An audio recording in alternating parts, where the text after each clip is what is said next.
करने से ही इन्फेक्शन हो सकता है, लेकिन हाँ सेक्स करने से भी इन्फेक्शन होती है। तो दोस्तों आज हम बात करने वाले हैं तो सेक्स करने से कौन कौन सा डिजीज होता है, कौन कौन सा इन्फेक्शन हो जाता है, फीमेल को या फिर मेल को, किसको होता है, दोनों को हो सकता है ना। तो सेक्स करने से इन्फेक्शन कौन सा इन्फेक्शन होगा, एसटीआई यानी कि सेक्सुअल ट्रांसमिटेड इन्फेक्शन हो जाता है किसी भी पर्सन को, मेल या फीमेल को, जब वो सेक्स करता है उसके दौरान।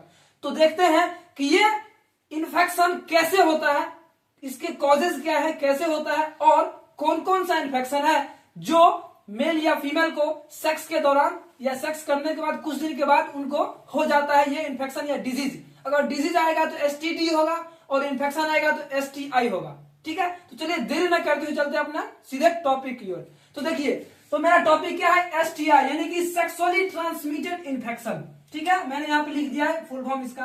तो इसका डायरेक्ट हम चलते हैं इसके कॉजेज पे, यानी कि इसका कारण क्या है, किन किन कारण से फीमेल को इन्फेक्शन हो जाता है सेक्स करने से। तो देखिए, सबसे पहला पॉइंट है अनप्रोटेक्टिव सेक्स, यानी सेक्सुअल कॉन्टैक्ट। जब हम सेक्सुअल कॉन्टैक्ट में आते हैं और हम उनका ध्यान नहीं रखते हैं कि हमें कैसे सेक्स करना चाहिए, या जो भी, आप इसे अच्छी तरह आपको पता होगा, ज्यादा खोल के बताने की जरूरत नहीं है।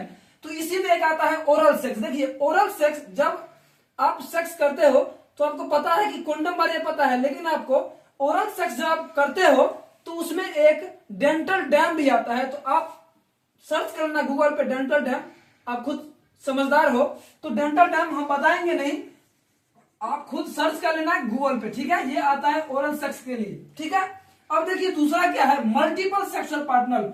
कोई फीमेल ज्यादा पार्टनर रखती है तो इन्फेक्शन हो सकता है। कौन सा इन्फेक्शन, सेक्सुअल ट्रांसमिटेड इन्फेक्शन हो सकता है अगर कोई ज्यादा पार्टनर्स रखता है तो, या रखती है तो। और देखिए पुअर हाइजीन, पुअर हाइजीन का कहने का मतलब क्या हुआ कि आप अपने प्राइवेट पार्ट को साफ यानी क्लीन करके नहीं रखते हो, है ना। वहां पे क्या होगा, अगर ज्यादा गीला होगा फिर भी आपको इन्फेक्शन हो सकता है, माइक्रोब्स वहां पे ग्रो कर सकता है। ठीक है, ध्यान आता है ब्लड कॉन्टैक्ट। ब्लड कॉन्टैक्ट में क्या होगा कि अगर कहीं पे नीडल या कुछ भी रखा हुआ है तो उसे कॉन्टैक्ट में अगर आप आओगे तो क्या हो सकता है, इन्फेक्शन हो सकता है। तो ये जरूरी नहीं है कि सेक्स करने से ही इन्फेक्शन हो सकता है, लेकिन हाँ सेक्स करने से भी इन्फेक्शन होती है, ये आपको जानना जरूरी है। ठीक है, देन देखिए, अगर मदर को इन्फेक्शन है, सेक्सुअली इन्फेक्शन है मदर को, तो उनके बच्चों में भी हो सकता है, ये तो आपको पता है जेनेटिकली। ठीक है, देन अगर किसी फीमेल की वीक इम्यूनिटी है, अगर उनकी इम्यूनिटी स्ट्रांग नहीं है फिर भी उसे क्या हो सकता है, इन्फेक्शन या डिजीज हो सकती है। अब देखिए, ऐसा कौन कौन सा डिजीज है, ऐसा कौन कौन सा इन्फेक्शन है जो सेक्स करने के दौरान मेल या फीमेल को हो जाता है। तो देखिए, कुछ कॉमन टाइप्स हम यहाँ पे लिखे हैं, बहुत सारे होते हैं, आपको 4-5 हम इसमें लिखे हैं, लेकिन बहुत सारा होता है, आप वहां पे सर्च करके देख सकते हो।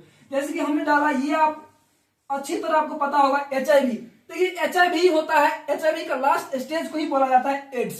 ठीक है, तो एचआईवी कैसे होता है आपको पता ही है, ज्यादा पार्टनर से। जैसे यहाँ पे मैंने एक पॉइंट लिखा था, मल्टीपल सेक्सुअल पार्टनर्स यूज करना, ये आपको क्या कॉज करेगा, एचआईवी हो सकता है।